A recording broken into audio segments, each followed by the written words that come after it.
I have absolutely no problem with immigration. I think it's great that people can move to better countries from worse countries.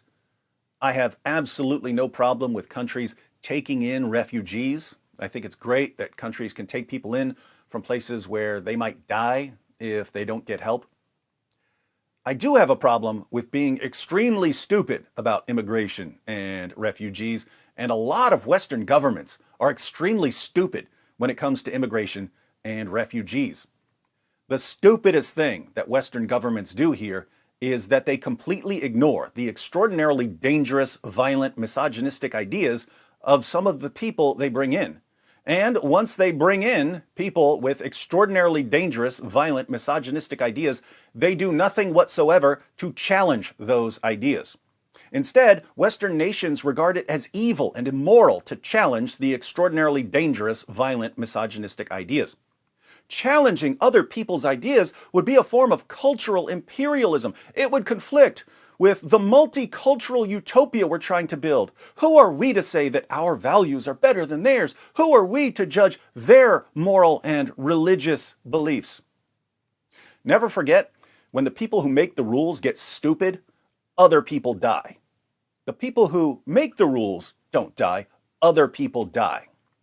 The Associated Press reports German prosecutors said Tuesday they have charged two Afghan brothers with murder over the July killing of their sister, whom they allegedly wanted to punish for her Western way of life. The men, aged 26 and 22, and identified only as Sayed H and Seyed H in line with German privacy rules, maybe their last name is Hitler, are accused of luring their 34-year-old sister to a meeting in Berlin on July 13th, then choking and strangling her and cutting her throat. They choked her, strangled her, and cut her throat in the name of Allah. Prosecutors in the capital charged that they took a taxi to a station later that day with her body in a suitcase, then traveled to Bavaria by train and drove to a site near the elder brother's home where they buried her. So they choked her, strangled her, cut her throat, stuffed her body into a suitcase, took a train ride, and buried her in the name of Allah near the elder brother's comfortable home in Germany. The indictment states that the men wanted to punish their sister for her Western-oriented way of life, which did not correspond to their archaic ideas of honor and morals and their image of women, prosecutors said in a statement. Wow, newsflash. German prosecutors just called Islamic values archaic. No takebacks now. In particular, prosecutors added, they weren't prepared to accept that she had divorced her husband, to whom she was married when she was 16, after violent incidents and had a new relationship.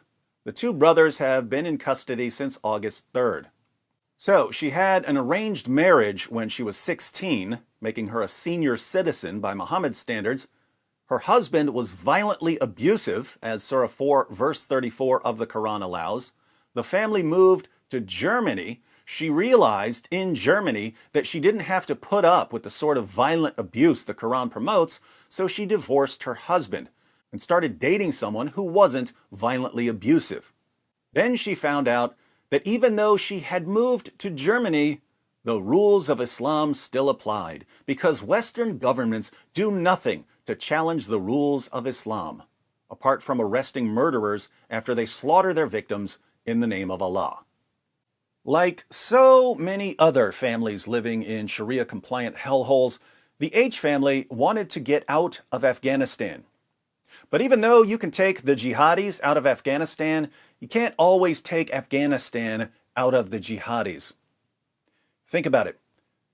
When these brothers were in Afghanistan, they said, "We need to get out of here, Sayed. We need to get out of Afghanistan.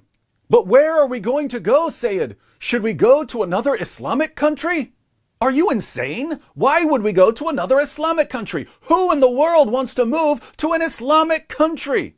No, let's go to a Western country. Okay, cool. Germany just agreed to take us in. But once we're in Germany, how should we live?" I know. We'll live like we're still in Afghanistan. They brought the values of their fake prophet with them to Germany. Instead of challenging the values of the most obvious false prophet in history, German politicians and journalists praised and honored and glorified the most obvious false prophet in history. And people keep dying because of it. There must be something in the drinking water in Germany. Something that makes the leaders want to destroy their own people and to take the rest of the world with them. It